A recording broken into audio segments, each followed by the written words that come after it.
have you got there? This is me and Chris and John. 1994, Chris's wedding at Sugarloaf Mountain. Okay, and who's on the other side? That is me.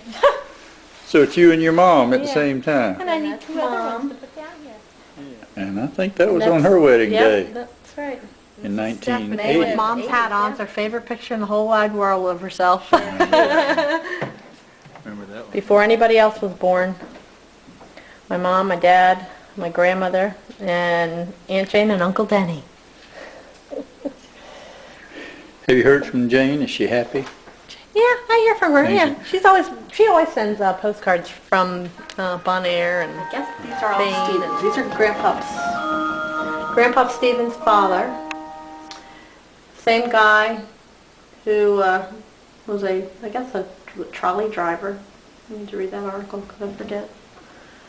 And his mother, who died, I think, when he was 1 or 2. 2 years old, very young. And I think that's his mother. I don't think that's his stepmother. I think that's Grandma and Grandpa Stevens with Mom and Eddie and Elaine. Okay. And this is Grandpa Stevens, but well, she painted over this. Well, she tinted it. She did it, yeah. Okay. With oils, I think, or Lord, something. the woman was talented. She could do anything with anything. I don't know how she did that, but...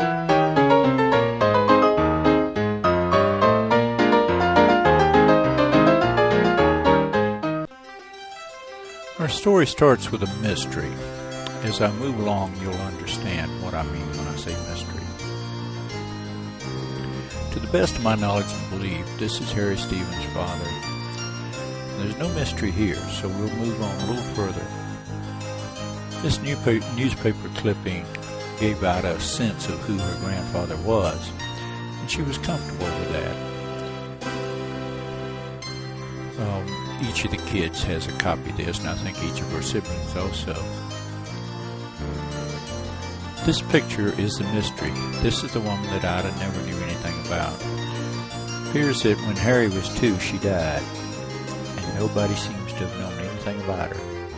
And it just baffled Ida, and she searched and dug and just never did quite understand. And somehow she wanted to be sure that people wouldn't forget her, and that's why this story starts with a mystery. Today I want to tell you about someone who was a very important part of my life. On the left you'll see a pretty young girl, and on the right you'll see a very beautiful woman. She's no longer with us, and so I'm going to try to let you know what she's all about. Ida loved her children. She loved them in a way that it's hard to understand sometimes just how much she did. But we'll go through each of the kids and let you have a look at them.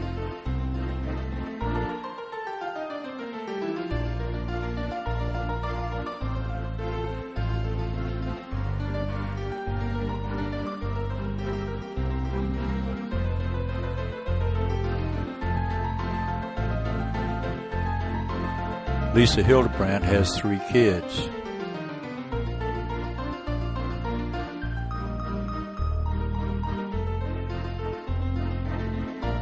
Chris Dinkle has 3 kids as well.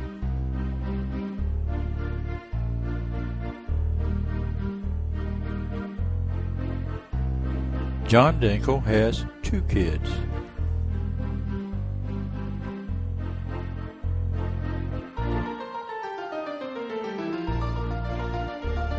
I'm Rex Harrell, your narrator, and I have 6 kids.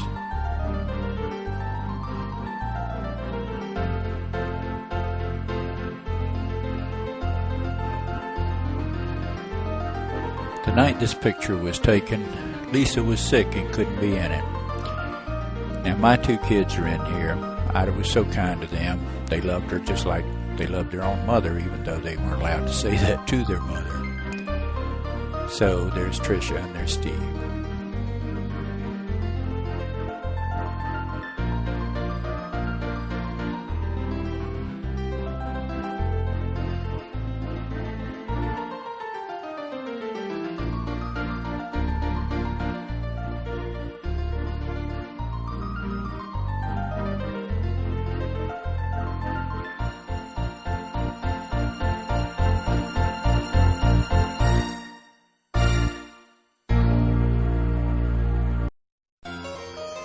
This is part 2 of our story about Ida Harrell. Actually, the whole name was Ida Stevens Dinkle Harrell. And we'll go through some pictures and see what we got. I don't have a date on this picture. I'm sorry, but there is no date. This photo appears to be about the same age. That's Harry and Alma that Ida's against, but I don't have a year, age, what? Was it 43 or something like that? I have no date for this photograph. Could be high school, prom, I don't know what. But if nothing else, it should convince you to take all your photographs and put a date on the back for somebody else so they know what they're doing. Ida's wedding was the high point of her life up to that point. It was a full-scale production. Lisa is keeping the old wedding album book, but she let me photograph, and so here's what we have.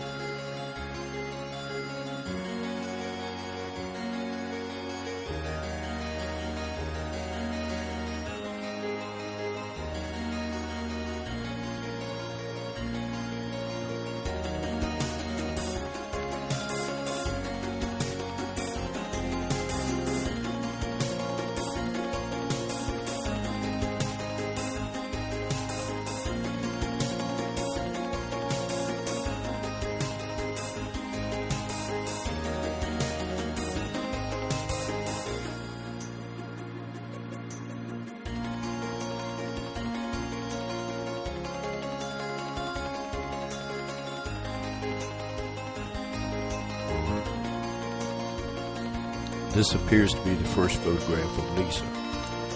I think she was born in Colorado.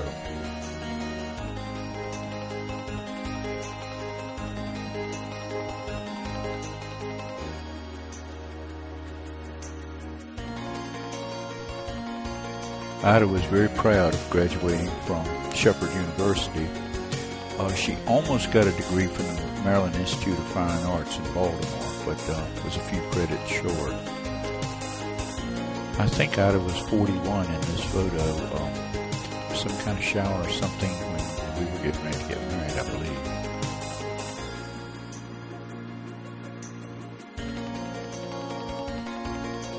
This photo should have been made on May 23rd in Las Vegas, 1980, when we got married.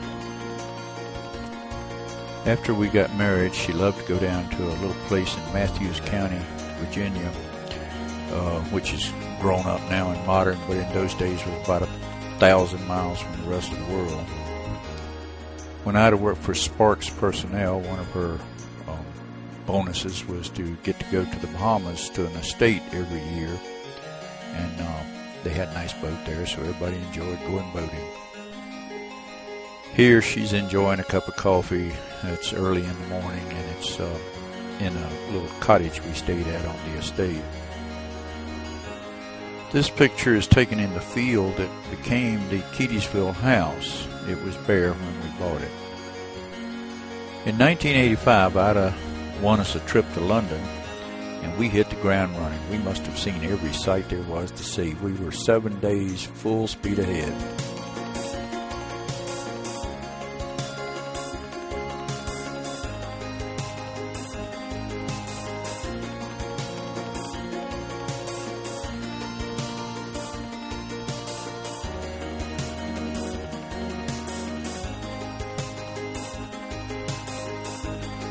Now, let's talk about the sickness.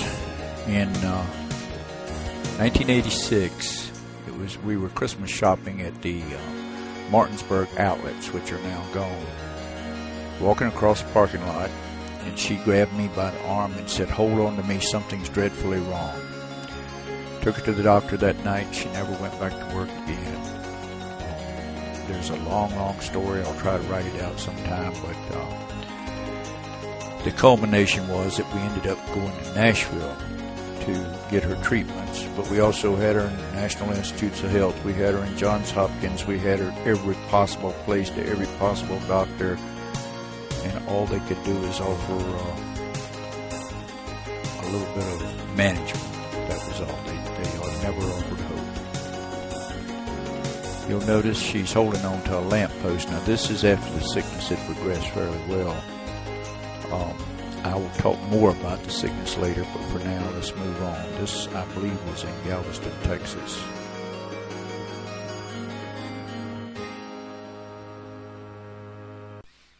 This is the third segment of Ida's story. At this point, we were functioning more or less as a wholesome, blended family.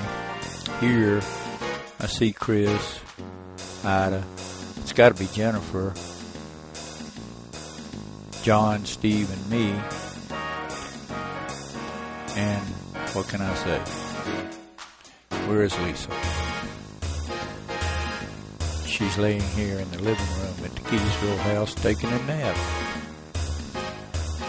To know Ida is to know that she loved her cats. This is one of them. I think he's in the kitchen cabinet or something during construction here. Ida loved my Uncle Dallas. Every time we got a chance, she'd say, let's go by and see Dallas.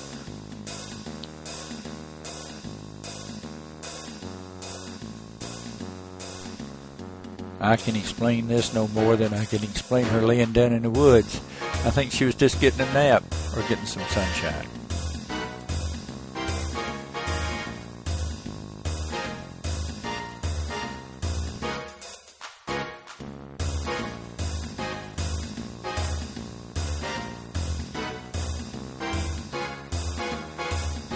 As I say, who can explain a woman laying down in the woods to catch a nap?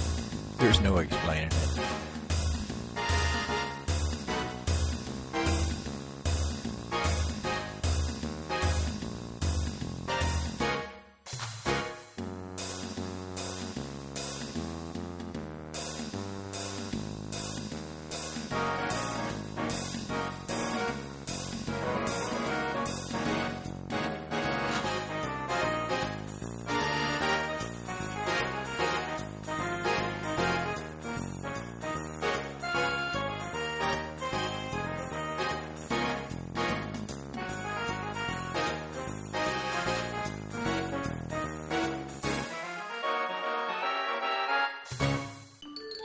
Please forgive me in this section if I get names, particularly babies' names, wrong. It's hard for me to remember all these things sometimes. Lisa was here at the house in Keedysville one day, and they got out Ida's old wedding dress, and I think they got it on. I'm not sure it fastened, but it was on Lisa. This picture, I believe, has, I think that's Steffi back there, and they were picking berries or flowers or something here in Keedysville.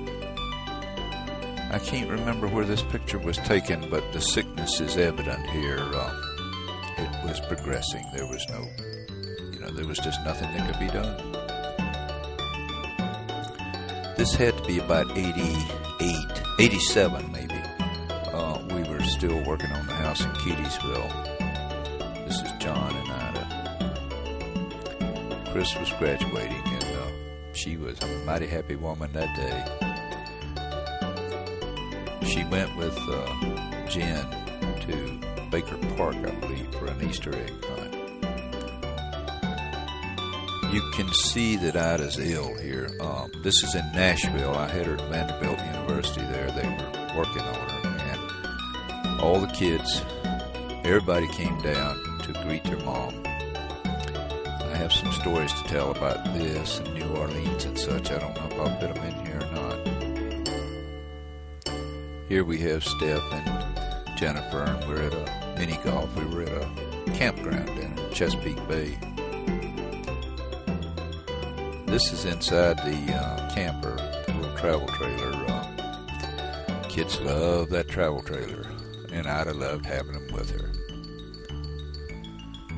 We love to get a campground. Camping. This, I believe, is Woody and Jennifer.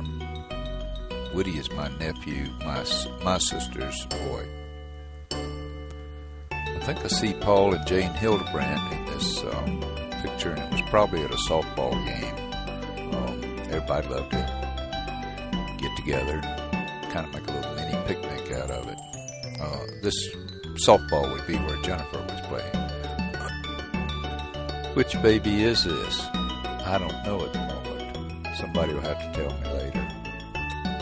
Not sure where this is, but I see Chris and John and Lois. Lois was John's first wife.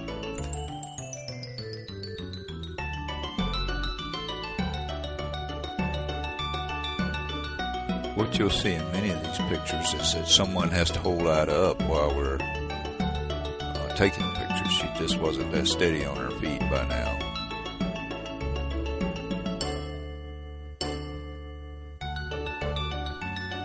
I see Jerry, Lisa, Chris and John, Ida, but also there's Mr. and Mrs. or Dr. and Mrs. Dinkle, Doug's parents. Dr. Dinkle was a veterinarian. This is another of those pictures where you later realize that somebody had to hold Ida up, otherwise she'd fall over.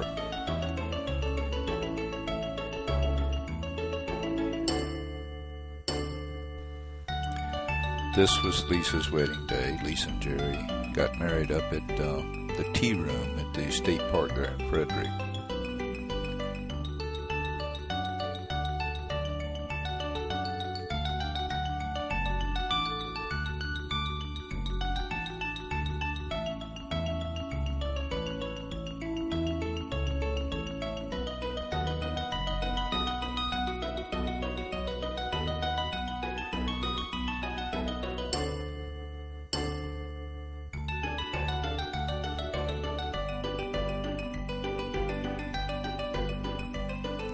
This may be the only picture I've got of the Rock House in Pleasant Valley in Washington County, Maryland. It was set way up high on a hill, and it was a happy time for the kids. At that point, Ida and the kids were going to the Brownsville Church of the Brethren, and this is where it first became obvious that Doug was moving out of the family. So this had good feelings and bad feelings for her. Ida's family, as used here, is just a little bit misleading. I don't mean her children. I'm talking about her brothers and sisters, mom and dad. So let's go in and take a look at this. We're back to that early picture of a little girl who is not being held by her mother Alma on the left, nor her father Harry on the right. They've got twins to deal with. Yep, that's Eddie and Elaine. From the left we have Elaine, Ida, Eddie, Alma, Harry, and Peg. I believe Eddie's son was getting married here. I'm not entirely sure, but that's what I think. Ida developed a very close relationship with Grandmother Dinkle, as she was called, who died just a year after Ida did. And it was a hard, terrible blow on Ida's kids because they kind of felt like Grandmother Dinkle was trying to help right after Ida had died, and then boom, she's gone too. Sad time. Yes, that's Eddie on the left. Uncle Eddie, whatever you want to call him, that's him.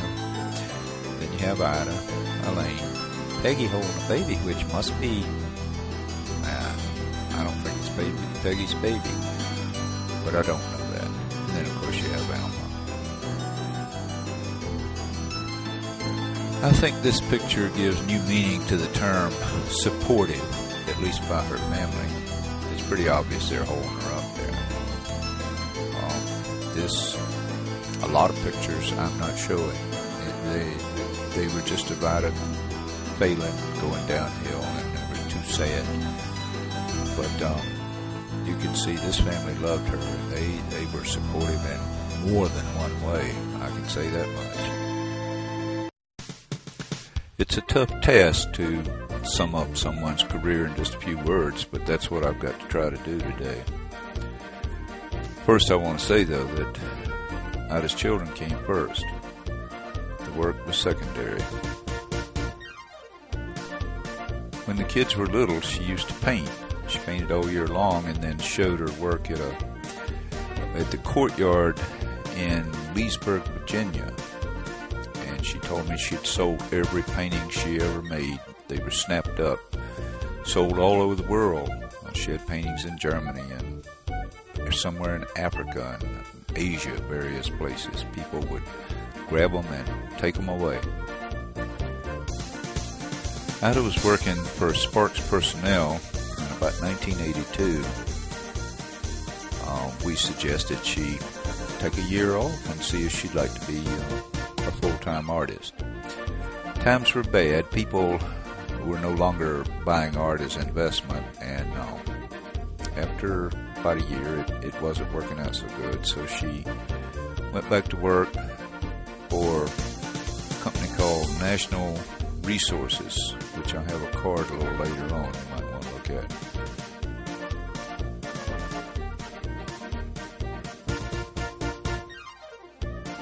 She continued to paint. She painted ducks, and this is Chabrol. The kids all have paintings. There's a lot of them. She loved to paint. That's really what she was all about. She just loved to pick up those brushes and get to that art table and just paint, paint, paint, paint.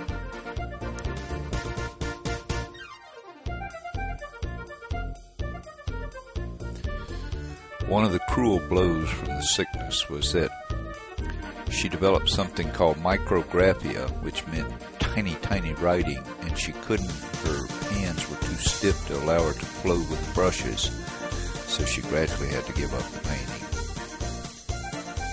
This is a picture of three old men who used to sit outside a store in Boonesboro, Maryland, and she loved to tell the story of how when she showed them this painting, they looked at it and said, golly, that must cost probably about $100 or so. Well, they were a little bit off the mark. I believe this is a shower that was thrown by her friends from Sparks when she got married, remarried, when we got married. Ada really hit her stride when she went back into personnel with company, this NRI group, about 1984, probably, maybe 83, 84, and she just was a house of fire. I used to watch her working. She could handle 4 and 5, it seemed like 6 clients at a time.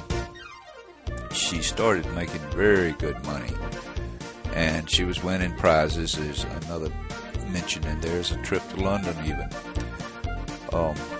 Life was good for her at that point.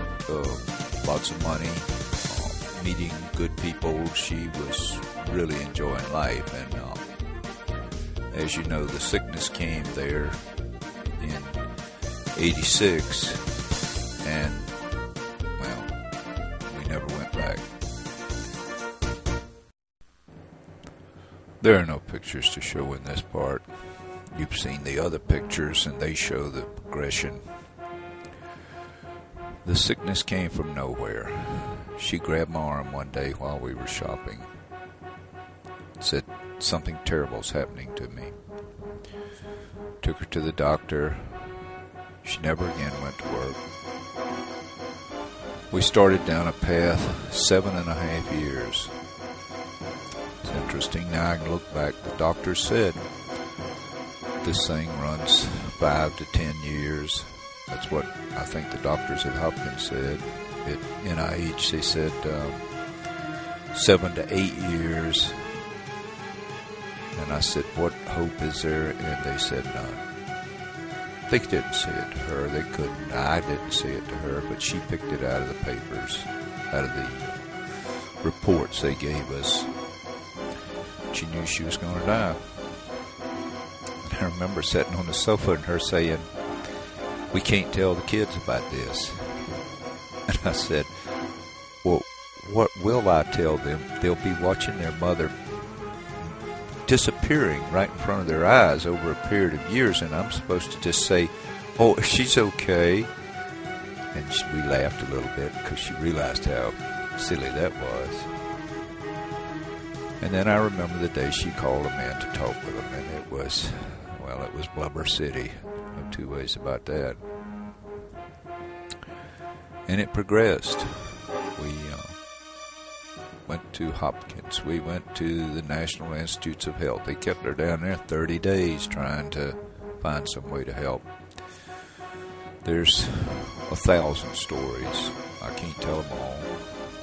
I wouldn't tell them all, maybe. A little bit here, a little bit there. It gets too tough sometimes. We had a good life. We had met when we were both 40, and it was a good thing. And we quickly fell in love. We married. We had plans galore. This house in Keedysville was part of the plan. When it was obvious she was going to go on down, I retired early. We went on out and built the house. It was tough on the kids. We were all in a state of flux. Nobody knew really what to do. There was no way of knowing what to do. So we just dealt with it one day at a time. And as we found out at Hopkins and NIH and at Vanderbilt and other places we went, there's nothing to do but manage. Just try to manage the best you can. So we did. And it ended a night she wanted to pick berries, and I was tilling in the garden, so I took her over and put her in the strawberry patch. She was down on her hands and knees, and she picked. It was getting dark, so I went and got her. She had a few berries, and I propped her up at the sink with her. She was kind of leaned over the kitchen sink, and she was going to wash her berries. And I went out to the trailer. We had the air conditioner on. We'd been sleeping out there. It was a hot night, July, and I came back in after a while, and she had passed. It was over. It was a crazy night. The kids came. They held her all night long. It was just crazy.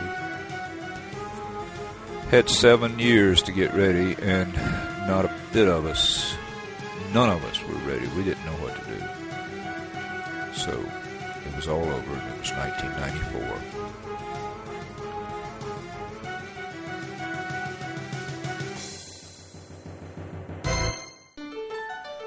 A few years ago, this is after I had passed, Peggy was having a Christmas get-together, and she brought in a photographer to try to get the whole family in one picture. Now, there's a few spouses in here you might see that are no longer a part of it, but let's poke around and see what we can do. I'm going to have the camera pan around and try to catch groups of 6 or 10 in a bunch, so we can get a close-up and see who these people are.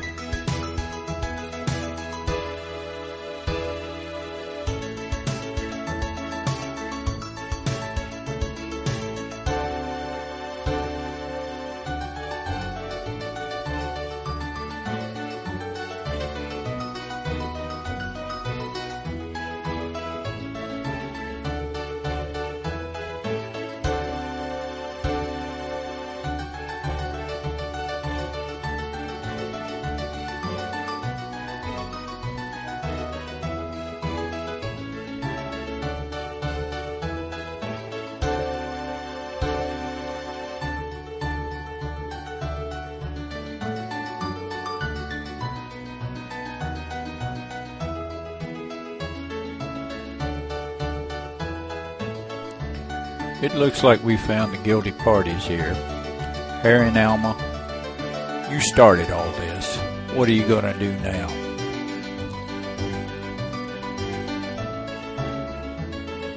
Ida's gone now, but she's far from forgotten. There are grandchildren born now who were not when she passed, They will remember. We'll all remember.